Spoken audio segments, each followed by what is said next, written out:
Charlie Kaufman's film Anomalisa and George Orwell's 1984 depict the imbalance between how things seem, are, and should be within the human condition: isolationism, escapism through intimacy, and a clash between personal and public worlds. The protagonist of Anomalisa, Micheal, lives in an imagined reality, one that distorts the individuality of other people.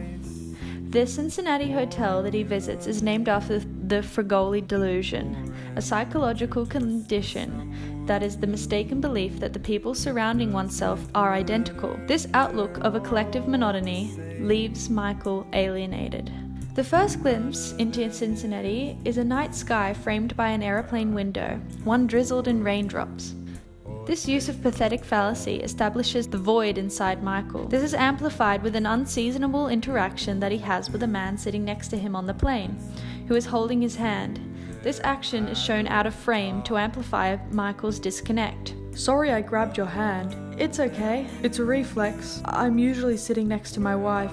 I don't like to fly. I said it's okay. You can let go now, though."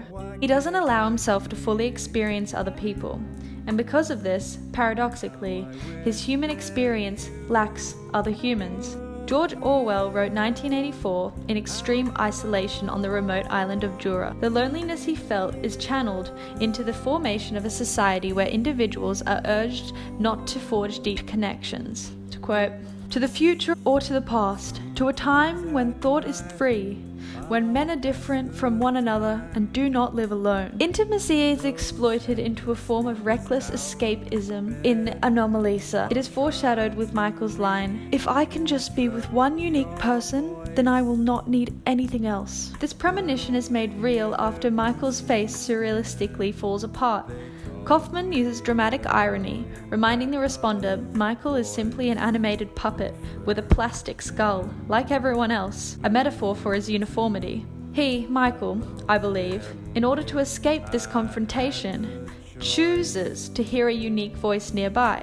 That someone is Lisa, and she is the only distinct person other than Micheal. He chooses to look away from himself, his demons, and at her instead. He says to her, "I think you're extraordinary." "Why?" "I don't know yet. It's just obvious to me that you are." The word extraordinary eventuates into hyperbole once Micheal becomes disinterested in her. His dialogue becomes inconsistent. He knows that sustained intimacy, a normal relationship, is a lifestyle choice that would collectivize the pair of them, and she would cease to be an anomaly. How things are is all he will ever allow them to be. 1984 is structurally similar to Anomalisa in this sense. In the second third, the tone lifts as Winston meets a woman who is also an anomaly, Julia. They find freedom from inner turmoil through the act of sexual intercourse, defying the paradox that Ingsoc has instilled, that sex isn't for pleasure, yet for the proles, it is. Kaufman experiments with the structure of dialogue in the final monologue, using an inconsistent mix of rhetoric and the stream of consciousness style, blending the typical language used in personal and public worlds. As Micheal expresses himself, the inconsistencies between his words and actions lead one to believe that he's more than a puppet, because he's malfunctioning in an unpredictably beautiful way that cannot be puppeteered. He asks, "What is it to be human? What is it to ache?" Whilst answering his question with every little anomaly of his, he goes on, "They can tell you're smiling even if they can't see you. Did you know that? Try it as an experiment when you're on the phone with a friend. Try it. Go ahead, see, watch. I'm lost. You see, I was smiling when I said that." The paradox of smiling, whilst admitting being lost, creates conflict between emotions and rhetoric, and this is exemplified with Micheal's use of rhetorical questions. In 1984, the people are living in ignorance of inconsistencies within the inner party, because of the eradication of complex emotive language. English is simplified into newspeak. We see Winston rebel against the rhetoric by using the stream of consciousness style by writing in his diary.